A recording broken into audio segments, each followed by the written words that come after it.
Seven blessings to you, Knights of Westeros. What is your hype level for Game of Thrones House of the Dragon out of 10? Comment down below. We would love to hear your thoughts.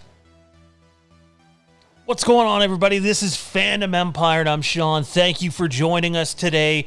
The reviews are out for the pilot episode of Game of Thrones successor series, their prequel series, House of the Dragon, and they are overwhelmingly positive. Don't let the false narrative that certain people are trying to push that the series is garbage and it's this and or it's that. They have an agenda. I see people that literally have had no chance of seeing this thing yet, claiming to have seen it, that can't even get the simplest of details right.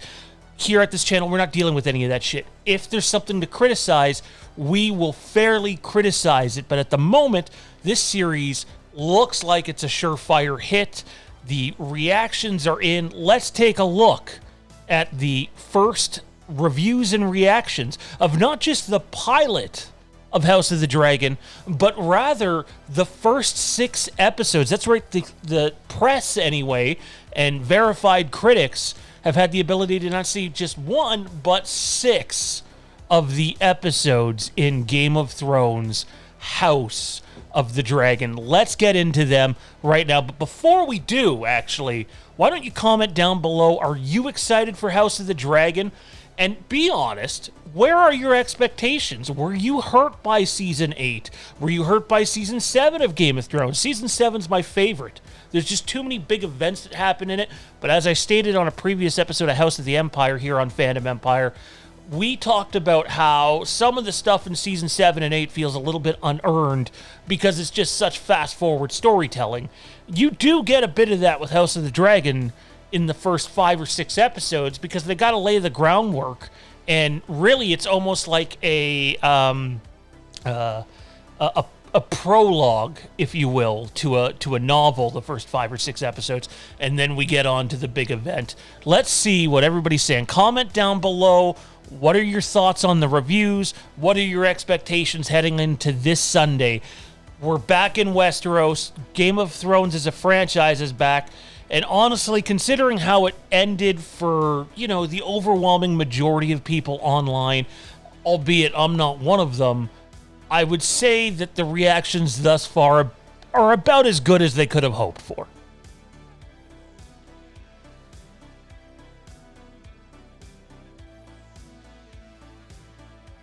Our first review comes in from Discussing Film, and they said the following: the team behind House of the Dragon has done what was once thought unthinkable after the final season of Game of Thrones. Condal and Sapochnik, the latter of the two, having directed episodes such as Battle of the Bastards, The Long Night, and Hardhome, have created a Westeros that is rich and vibrant, firmly placing it within a different time period, while also making it feel like the very best of the original series. House of the Dragon is very clearly made with care by people who not only are deeply knowledgeable about George R.R. Martin's stories and lore, but deeply love them as well. It will be difficult for even the most spurned among fans to not fall back into this world. Time will tell if new showrunners will manage to stick the eventual landing, though as it stands now, they're off to an excellent start.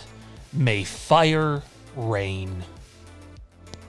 Our second review comes from TV Line. Despite a deliberate pace and narrow scope, House of the Dragon proves itself as a worthy successor to Game of Thrones. Watch our spoiler-free review of the first 6 episodes. I have checked out their review. It is spoiler-free. It is safe to watch. It is only like 3 minutes long, so they don't touch on much. But it is important to note that the press did receive the first 6 episodes of this series, and they were asked by the showrunners and HBO to please watch all 6 episodes before reviewing any. This is classic Game of Thrones in a way. You're going to get your slow pace, slow build storytelling, which make the big events pay off more. Our next review comes to us from Entertainment Weekly. So the show wants the relationship between Rhaenyra and Alicent to take center stage, but the early episodes bungle their dynamic with an unspecific friendship that's relegated to the sidelines. The drama heightens when clear battle lines get drawn. The first introduction of the grown-up characters is flat out stunning, establishing palpable and sorrowful consequences for earlier decisions, and the sheer number of childbirth sequences would be a running gag if the show didn't render them with vivid detail as genuine as a genuine medical horror. Dragon doesn't soar immediately, but no house was built in a day. Grade B. I thought that to be honest, I thought that review was a little critical, and yet it's a B. So if you're getting quite a critical review and it's still a B, it lets you know that this show is being held at a high regard. The Hollywood Reporter says House of the Dragon, HBO's Game of Thrones prequel, delivers dragons aplenty, but overloads on Targaryens in bad wigs.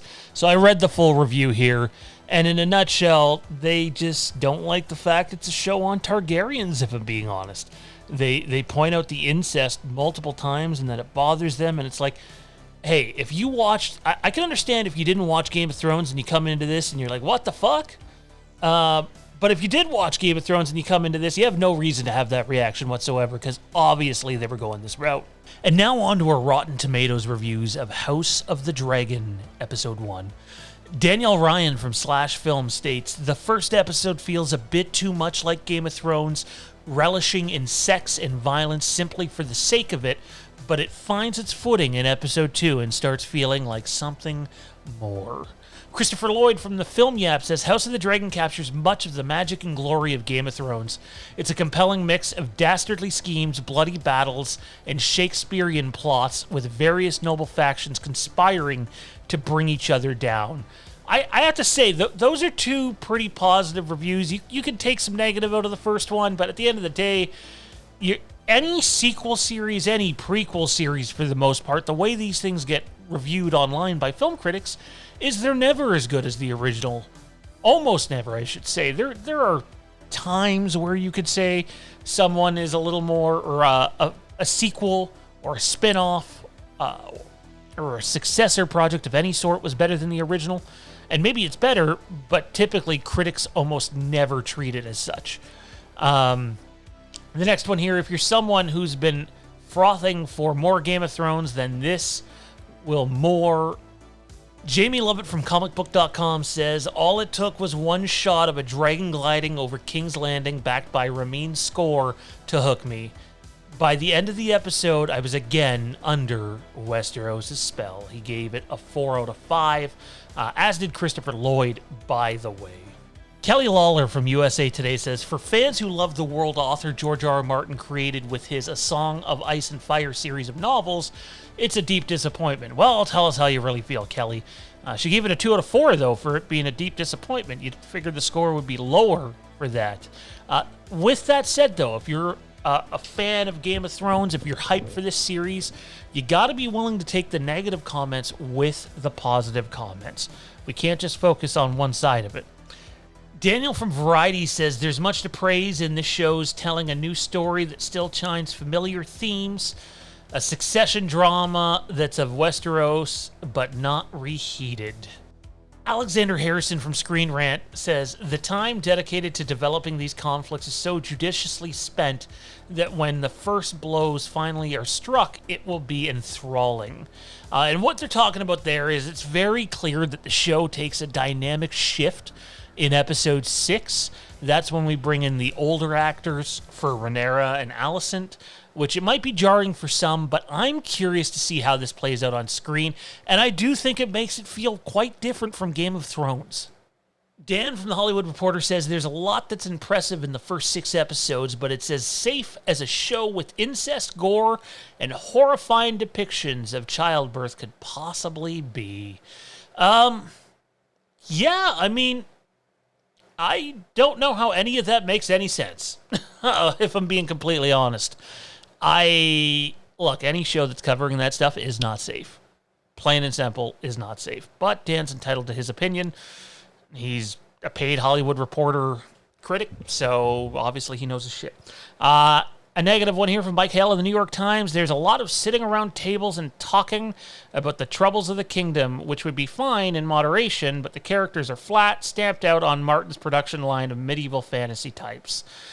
It sounds like Mike just doesn't like Game of Thrones. Again, though, I haven't seen any of his past reviews. I couldn't tell you. Beline says, you'll be sucked in faster than you could say Dracarys. She's from Mashable. Darren from Entertainment Weekly says, Dragon doesn't soar immediately, but no house was built in a day. And last but not least, Michael from the Daily Telegraph says, it's well made, it's brilliantly shot, it seethes with tension.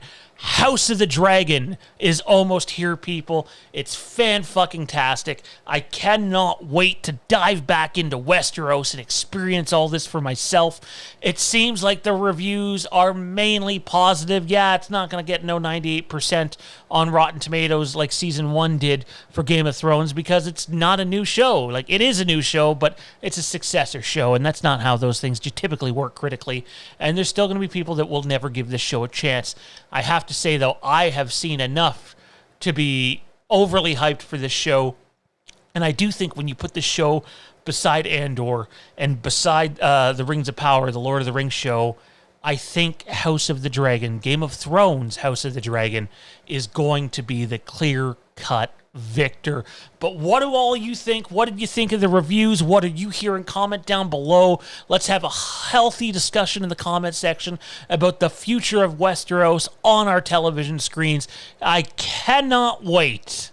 Winter is in fact coming. Don't forget to comment down below, hit subscribe, click that like button, helps other people find the channel, and be sure to check out all of our reviews for the upcoming episodes, which you'll be able to find here Sunday nights and Monday nights right here on Fandom Empire. Have a great weekend. 7 blessings to y'all.